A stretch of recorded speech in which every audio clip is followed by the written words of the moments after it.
आज मैं अपने गूगल फोटोज और जिन्हें मेरे वीडियोस का इंतजार है, उन सभी को धन्यवाद कहना चाहूंगी, जिन्होंने 1 साल पहले के उन पलों को मेरे सामने रख के मुझे और एक वीडियो बनाने में प्रेरित किया।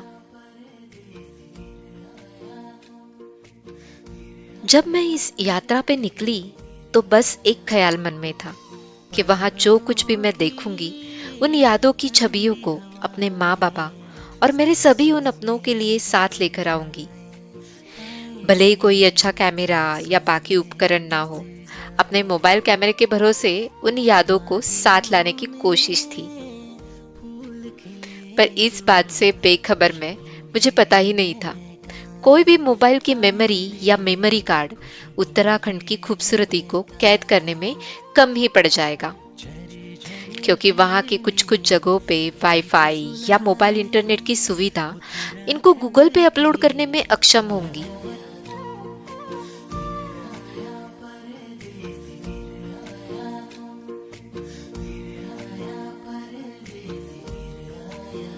पर खुशियों की पोटली, चाहे छोटी हो या बड़ी, थोड़ी धुंधली हो या बहुत अच्छी, वो बांटने से ही उसकी खुशी दोगुनी हो सकती है।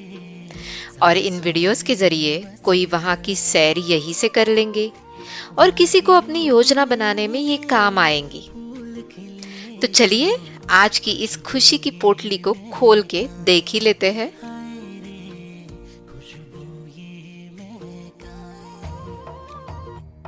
क्या आपने कभी सोचा है कि एक ही स्थान पर दंड, ध्यान, जागृत चेतना, महाशमशान, मृत्यु पर विजय का महामंत्र और आकाश के सप्तर्षियों की कथा कैसे जुड़ती है? कोई ऐसा पुण्यवन होगा जहां युगों पहले ऋषियों के यज्ञ, जप और तप से ऐसा तेज उत्पन्न हुआ हो कि स्वर्ग भी स्पंदित हो उठा होगा।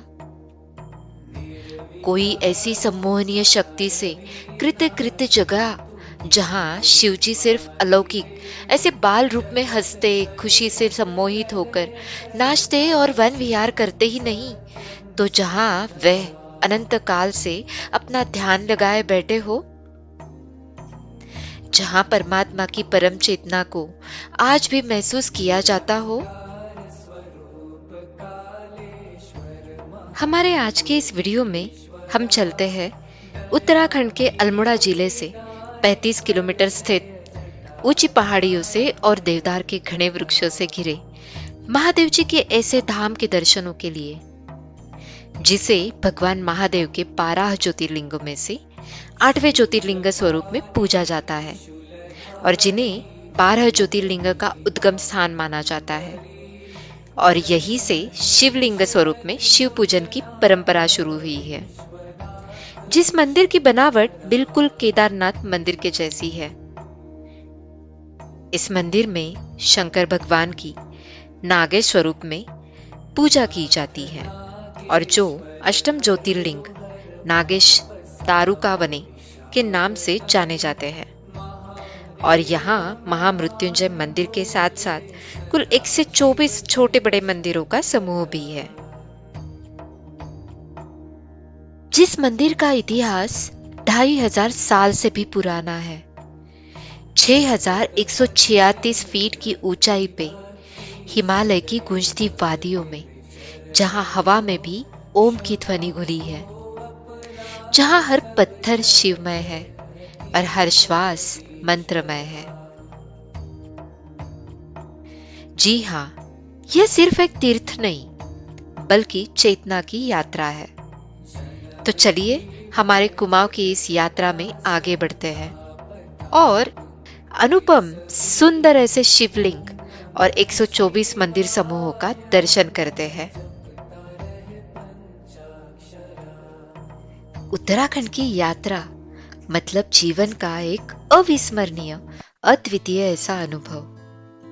हमारे सपनों की इस यात्रा की इंद्रधनुष्य में अपने सुंदर आयोजन के रंगों को भरते हुए उसे सफल और एक खूबसूरत उपहार के रूप में प्रस्तुत करने का श्रेय जाता है इस यात्रा का आयोजन करने वाली यात्रा कंपनी को और उनसे जुड़े उनके सभी चुनिंदा मेहनती सहयोगियों को।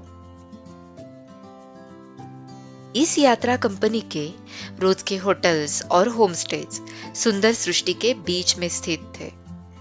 दूर दराज के क्षेत्रों में किया जाने वाला हर एक तरीके का प्रबंध, हर एक व्यक्ति को दिया जाने वाला महत्व और ध्यान, इससे इनकी एक अंकित करने वाली छाप मन में बस जाती है, जो मन को सुकून देती है। सच्चे मन से की जाने वाली यात्रियों की सेवा से इनका नाम उच्च श्रेणियों की यात्रा कंपनियों में आता है। इस यात्रा कंपनी का नाम जानने के लिए और बाकी की जानकारी के लिए इस वीडियो में आगे बने रहिए। और अभी तक आपने अगर मेरे चैनल को सब्सक्राइब, वीडियो को लाइक और कमेंट नहीं किया हो तो उसे करना ना भूलें। हमारा आज का ये वीडियो हरी भरी खूबसूरत वादियों और उनकी आत्मकथाओं का है। हमारी यात्राएं सिर्फ हमारे मंजिल तक सीमित नहीं होती, बल्कि उन रास्तों के हर मोड़ में बसी एक कहानी की होती है। एक छोटी सी पगडंडी से लेके रास्तों के बनने की और प्रकृति के अनछुए लुभावने दृश्यों को देखने की होती है। चिड़ियों की चहचहाहट को सिर्फ किसी सुहाने गीत के पार्श्व संगीत के भांति सुनने की नहीं, तो उनके उछल कूद के खेलों को देखते हुए प्राकृत रूप से सुनने की होती है। तेज हवाओं के साथ धुंध बंध के बहते हुए बादलों के बीच बिना भीगे ही गीले हो जाने की होती है। यह यात्रा हरे भरे बड़े बड़े पेड़ों के जंगलों में खो जाती और घाटियों में छलांग लगाती उन पगडंडियों और खूबसूरत छोटे बड़े रास्तों की कहानियों को सुनने की है। पहाड़ों से जोरों शोरों से छलांग लगाते, कभी पायल की छुमछुमाती रुनझुन को सुनाते हुए जल प्रपातों के ठंडी फुहारों में भीग जाने की है। विभिन्न फलों से लदे हुए हिमालयन सेब, आम, अखरोट, कटहल और नाशपाती जैसे फलों के वृक्षों को देखते और उनके स्वाद चखने की है। जी हाँ, पहाड़ी फूलों के साथ साथ लाल गुलाबी रंगों में पहाड़ों के मुकुट में सचे लाल मानिक और गुलाबी नीलम की तरह दमकते, जिन्हें पहाड़ों के राजसी रूप का मानक प्राप्त है, ऐसे बुरांश के सुंदर फूलों की खूबसूरती को अपने दिल में उतारने की, उनसे बने मधुर शरबतों को प्राशन करने की और उन्हीं से बने तिलक को अपने माथे पे संजोने की है। और उस पवित्र तिलक पे सजी अक्षत के भांति सफलता के प्रतीक स्वरूप उन व्यक्तियों की है। हमारी कोई भी यात्रा की सफलता उनसे जुड़े व्यक्तियों पे निर्भर होती है, और ये कहानी है हमारे संजय भैया की। यहाँ की कठिन यात्रा को दुर्गम और पथरीले रास्तों पे हमें बहुत सहजता और खुशियों को बढ़ाते हुए सुरक्षितता से लेकर जाने वाले अहम किरदार की है।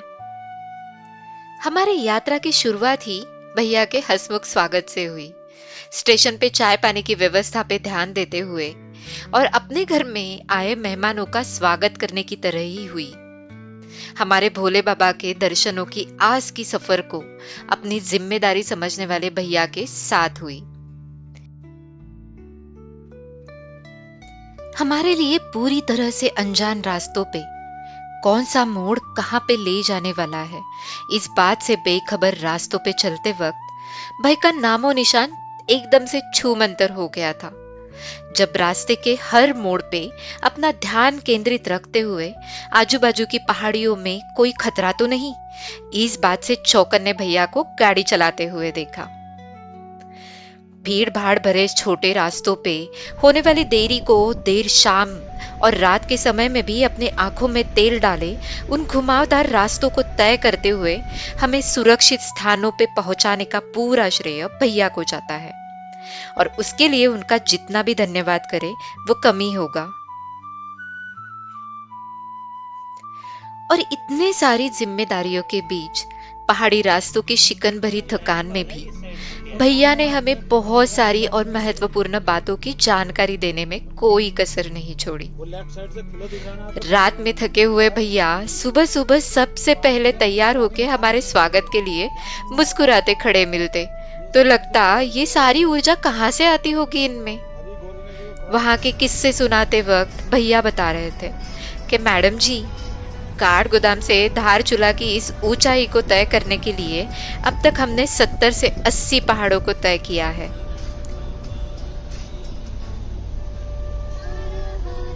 अभी तो आप नाम मात्र दिक्कतों के साथ इन रास्तों को आसानी से तय कर पा रही है, पर पहले के यात्रियों को बहुत ज्यादा कठिनाइयों के साथ गुजर के अपने महादेव जी के दर्शन प्राप्त होते थे।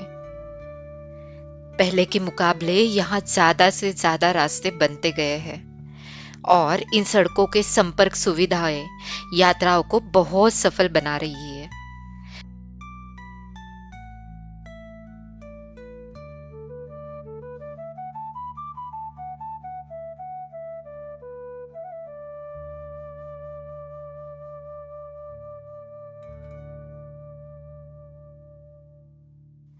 पर हर बारिश में बर्फीले मौसम के बाद कितने ही रास्ते ढह जाते हैं, तो कितने ही रास्तों का नामो निशान भी नहीं मिलता।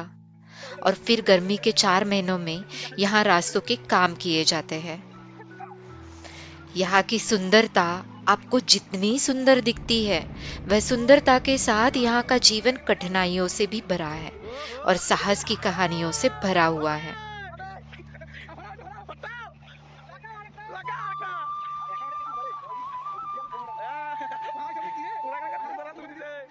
कोई पहाड़ बारिश और मौसम की थपेड़ों को सहते अपना अस्तित्व को छोड़ नीचे आ जाए, इसका अनुमान ही नहीं लगा सकते हैं। और शायद वो भी हमारे बरसों की मेहनत को बचाने में असफल हो जाते होंगे।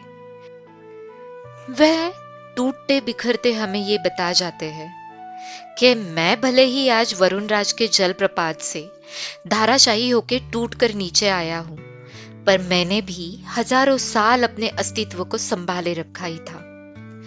तुम भी अपनी मुश्किलों से हार ना मानते, फिर से अपना नया जीवन बसाना ना भूलना। उसके यही प्यार से और आप लोगों की आंखों में दिखाई देने वाली खुशियों की वाह-वाह से हमें फिर से जीने की एक नई उम्मीद मिलती है।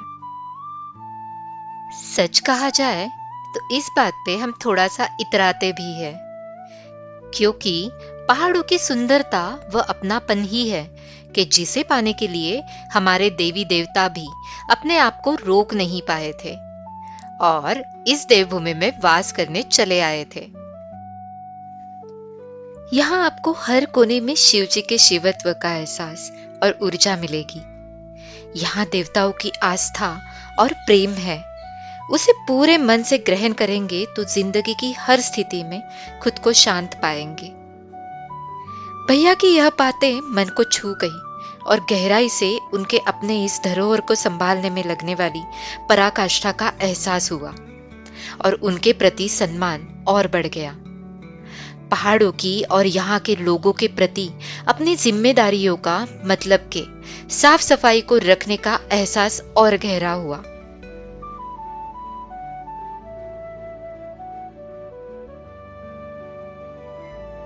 हमारे आज के दिन की शुरुआत ही हर पग पर मिलने वाली सुंदरता और कभी ना भूलने वाले प्राकृतिक नजारों के साथ हुई थी। प्रकृति की ये मनमोहिनी मन को मुग्ध कर रही थी। लग रहा था एक गीत जो मन में कई महीनों से गुनगुना रही थी, एक राग जो उसे अपने धुन में बांधे हुए था, वह अब अपने साथ इन खूबसूरत भोर के पलों को एक एक करके सामने लाता जा रहा था। सूरज की लालिमा धीरे धीरे अपने रंगों की बौछार आसमान के खुले कैनवस पर किए जा रही थी और उस पर से एक पल के लिए नजर हटाना भी नामुमकिन हो रहा था। एक ऐसा चित्र बनने जा रहा था जिसको बनते देखने के लिए कितने सारे सपनों के कैनवास को रंगरेज किया जा चुका था। उस रंगाई को जैसे आज मतलब मिलने जा रहा था, जैसे कि उनका एकत्व इस क्षितिज की दीवार पर अपना स्वामित्व अंकित करने जा रहा हो। इस रंगमयी भोर के साथ सूरज की किरणें हिमालय की इन पहाड़ी नगरियों को सिद्ध करने निकल पड़ी थी। सूरज महाराज अपने अलग अलग रूपों के साथ हमारे संग चल पड़े थे। हमारे साथ वो भी पहाड़ों की चोटियों पे चढ़ रहे थे। बोल रहे थे, आज की तुम्हारी इस यात्रा में धुंध की घटाओं को कुछ देर के लिए हटा ही देता हूँ। आगे चलोगी तो प्रकृति के विभिन्न रंगों और रूपों की तुम्हें साक्षी जो बनना है। तुम्हारी यज्ञ रूपी यात्रा को फल स्वरूप साकार होने में मेरे सारे संगी अपनी अपनी सुंदरता की समिधाओं को समर्पित करने के लिए तत्पर रहेंगे। बादलों के पार एक जहां, जहां पे है सुकून बराबर।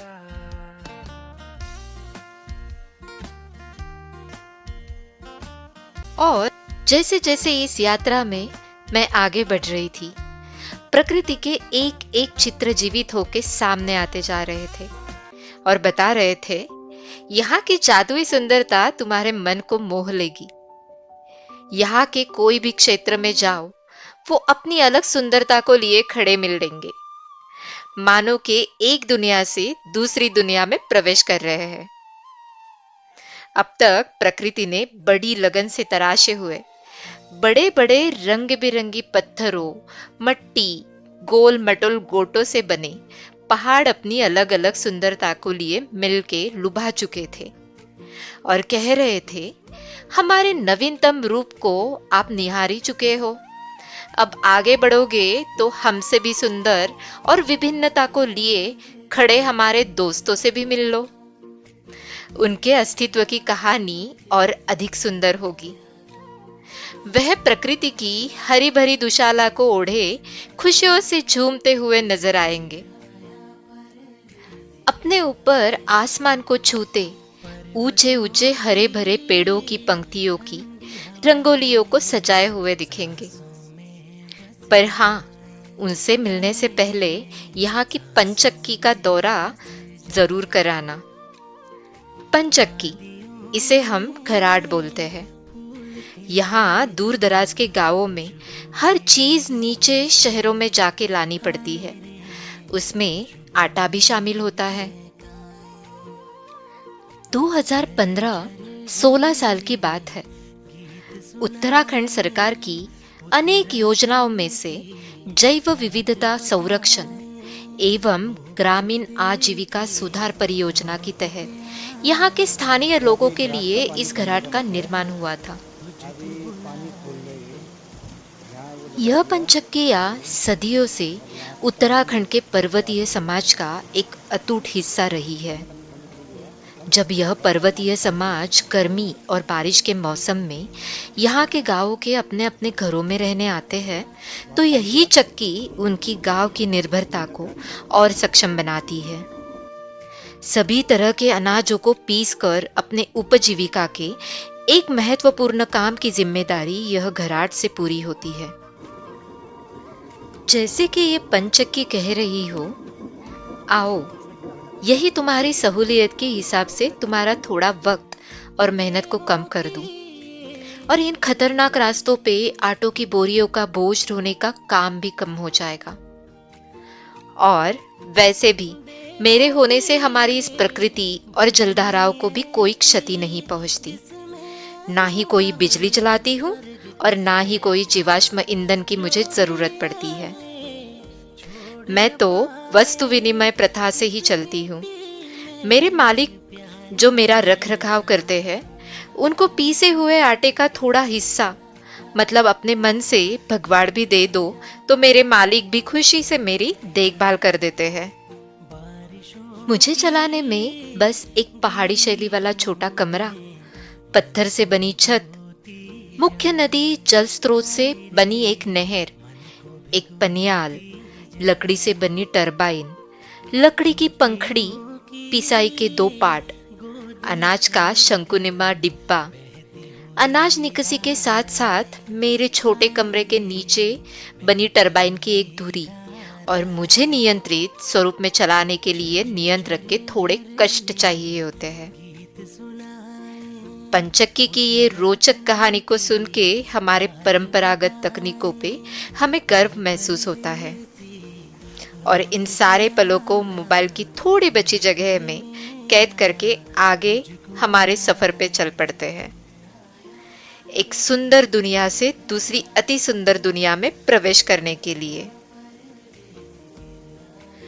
और सचमुच खूबसूरत पहाड़ों और बड़े बड़े चीड़ के रंगोली नुमा जंगलों के बीच से जाती सड़कों से गुजरते वक्त लग रहा था एक अनोखी दुनिया में प्रवेश कर रहे हो। इन पेड़ों को ऐसी पंक्तियों में लगे देख एक नहीं 10 प्रश्न मन में आ रहे थे। पर मीलों दूर रास्तों के दोनों तरफ के इन घने जंगलों से गुजरते वक्त मन को सुकून मिल रहा था। जैसे जैसे आगे बढ़ रहे थे, कहीं पे खिलखिलाते औषधीय गुणों से भरपूर स्वच्छ सुंदर झरनों से मिल उनकी पानी की ठंडक से तृप्त होने उतर जाते थे, तो कहीं कहीं प्रकृति को निहारते उनमें खो जाते थे। सुंदर गीतों की सुर में गाती नदियां मन बहा ले जाती थी, तो कभी जमीन पे उतर के हमारे ही भांति विस्मय चकित होकर पूरे बुग्याल की सैर पे निकल पड़े पंछी हम पे अपने जादू डाल रहे थे। तो कहीं चमकीले रंगों की खूबसूरती को अपने पंखों पे पहने सारी कलाओं में निपुण राम चिरैया मन को मोह लेती। कोहरे से भरी वादियों में उड़ते फिरते बादल सपनों की तरह लग रहे थे, और कहीं दूर वादियों में अपने पास बुलाता हुआ बादलों का समंदर कह रहा था, इन वादियों में उड़ती फिरती पेड़ों की टहनियों और पत्तों के साथ संगीत छेड़ती नीली सफेद लहरों की चीरसंगनी बन हवाओं के उड़न खटोले पे आपको बादलों की सैर तो कराऊं। और ऐसे नजारों को देख जावेद और फरहान अख्तर जी की वो लाइनें याद आ जाती है। पिघले नीलम सा बहता हुआ ये समा, नीली नीली सी खामोशियां, ना कहीं है जमी ना कहीं आसमां, सरसराती हुई टहनियां पत्तियां कह रही है कि बस एक तुम हो यहां। सिर्फ मैं हूं और मेरी सांसें हैं और मेरी धड़कनें, ऐसी गहराइयां ऐसी तन्हाइयां, और मैं सिर्फ मैं। अपने होने पे मुझको यकीन आ गया, अपने होने पे मुझको यकीन आ गया। उसे महसूस करते घुमावदार रास्तों का सुहाना सफर तय करते करते बीच बीच में सड़क के किनारे बसे सुंदर गांव नजर आ रहे थे, मानो हम उनके सड़क नुमा गलियों के रास्तों से गुजर रहे हो। गांव के अंदर रास्ते एक साफ सुथरे, कहीं पे डांबर, कहीं पे सीमेंट और कहीं पे पेवर ब्लॉक्स के आधुनिक तकनीक से बने हुए शहरों की नावीन्यता को लिए टिकाऊपन के साथ बोल रहे थे। हमारे इन नए नवेले गांव में आपका स्वागत है। अभी भले ही आप हमें पहचान नहीं पा रहे होंगे, यहाँ के मिट्टी पत्थरों के घर आपको नहीं मिलेंगे, क्योंकि वह अभी थोड़ा आधुनिकता का लिबास जोड़े पहले से और ज्यादा मजबूती से खड़े मिलेंगे। पर हाँ, आपको यहाँ वही प्यार की खुशबू और अपनेपन की मिठास इन गांवों के हर कोने कोने में मिलेंगी और कहेगी,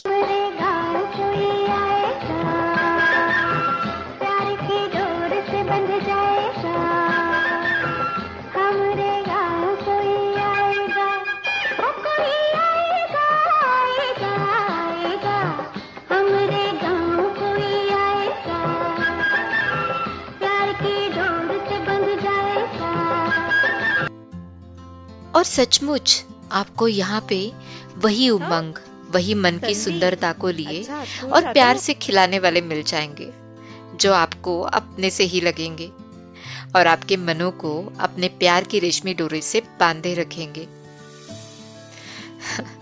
चलते चलते गांवों से बाहर पहुंचे तो दूर पहाड़ों पे स्थित सीढ़ी नुमा आकार में कटे पहाड़ों पे यहाँ की खेती फलती फूलती नजर आई। यहाँ पे बड़े बड़े ट्रैक्टरों से खेती कर पाना तो लगभग नामुमकिन ही है। पर इंसानों को अपने खेती को सींचने के श्रमदानों को कम करवाने के लिए इन छोटे मिनी ट्रैक्टरों की संकल्पना अस्तित्व में आई। जब हम यहाँ गए थे तब खेतों की बुआई रोपाई पहले से ही हो रखी थी और उस वजह से यह ट्रैक्टर उन पहाड़ी खेतों तक कैसे पहुंचता है और कैसे काम करता है, यह हमारी अगली खोज के लिए शेष ही रह गया। पर हाँ, उस मिनी मतलब के छोटे ट्रैक्टर की छवि आप सभी के लिए मिल ही गई। यहाँ अनुपम सौंदर्य तो है, पर उसे संभालने, सींचने और रत्नों के भांति चमकाने में जो कष्ट है, उसकी हम कल्पना भी नहीं कर सकते। और इस धरोहर को बचाने में, संभालने में यहाँ के लोग अपना दिल, दिमाग और जान लगा देते हैं। यहाँ की हवाओं में उनके सादगी की खुशबू, अपनेपन की मिठास ऐसे भरी हुई थी जैसे कि यहाँ की सुप्रसिद्ध बाल मिठाई और सिंगोरी। और यहाँ के सभी लोग यहाँ मिलने वाले सुकून में जान डाल रहे थे। आगे बढ़े तो अच्छोर हरियाली से भरे पहाड़ों के बीच बसे हुए कुछ घर पन्नों के अलंकारों में खूबसूरत रत्नों के भांति दमकते हुए दिखाई दे रहे थे। यहाँ की प्राकृतिक सुंदरता जितना भी मन में भरे, कम ही महसूस होते जा रही थी।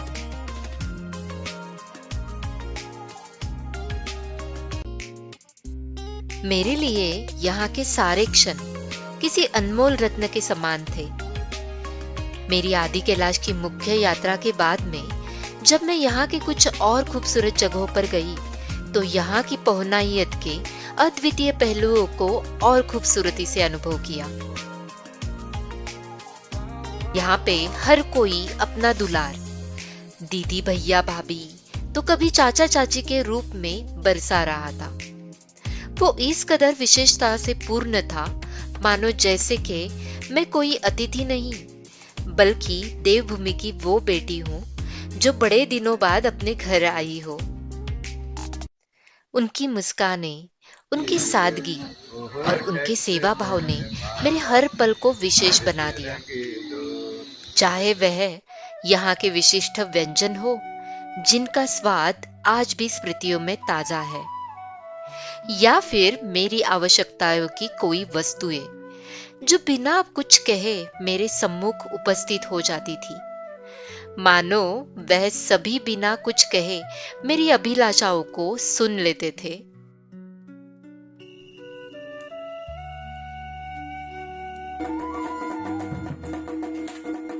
और इसी पहुनाई में समाहित था वह अद्भुत अनुभव जिसमें शामिल था यहाँ का परंपरागत नृत्य, चोलिया नृत्य, जिसका स्वरूप ही ढोल दमाओं पे थिरकते हुए योद्धाओं का था।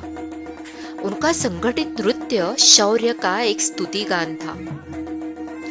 ढोल दमाओं पे थिरकते हुए योद्धा, सफेद वसन, कमर में खुकरी, हाथों में ढाल और तलवार। उनका संगठित नृत्य किसी साधारण लोक नृत्य का रूप नहीं था, वह था परंपरा का प्रहरी, शौर्य का एक स्तुति गान। जैसे ही रणबेरी की ध्वनि गूंजी, मुझे लगा मानो स्वयं नृत्य बोल उठा हो, जैसे कह रहा हो, मैं हूं चोलिया, देवभूमि की आत्मा, शौर्य और भक्ति का एक अद्वितीय संगम, जहां एक हर थाप एक युद्ध घोष है और हर एक कदम देवभूमि की रक्षा का संकल्प है।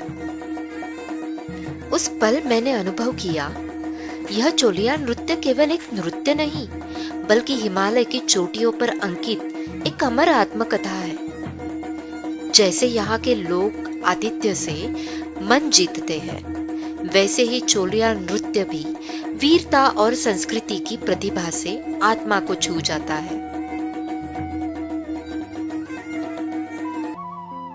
और वैसे ही यहाँ के वह सभी मंदिर ध्यान रूपी पद्मासन में चेतना स्वरूप वास करते हुए मिलते हैं। महादेव जी के इन जागरूक स्थान की तरफ चल ही रहे थे तो रास्ते में कोसी माँ आपके साथ चल पड़ती है, जैसे कि कह रही हो कि आज कुछ पलों के लिए मैं भी तुम्हारे साथ इस यात्रा की संगी बन जाती हूँ। और आगे बढ़ोगे तो हरे भरे वृक्षों से भरे जंगलों के साथ मैं अपने आंचल की छांव बिछाए तुम्हारा स्वागत करती हुई मिलूंगी।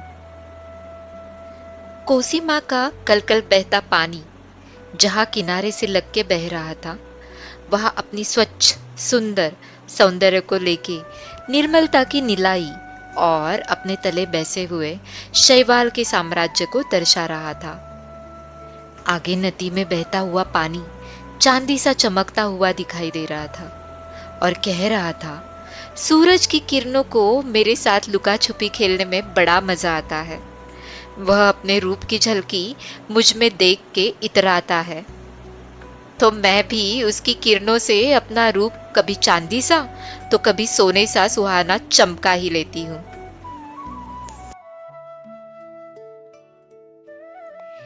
इन्हीं खूबसूरत अनुभवों को मन में संजोए हम मिलते हैं हमारे आगे की वीडियो में, जहां मैं आपको ले चलूंगी हमारे भोले बाबा के उत्तराखंड के 5वें धाम की यात्रा पे, खूबसूरत रास्तों के साथ और हमारे अतुल्य भारत की गौरव गाथा के ऐसे अध्याय की तरफ जहां हमारे महादेव जी की जागृत चेतना का अनुभव करके मन कृतार्थ हो जाता है। तो चलिए मिलते हैं हमारे आगे की वीडियो में। तब तक के लिए नमस्ते, नमस्कार और ओम नमो पार्वती पते, हर हर महादेव।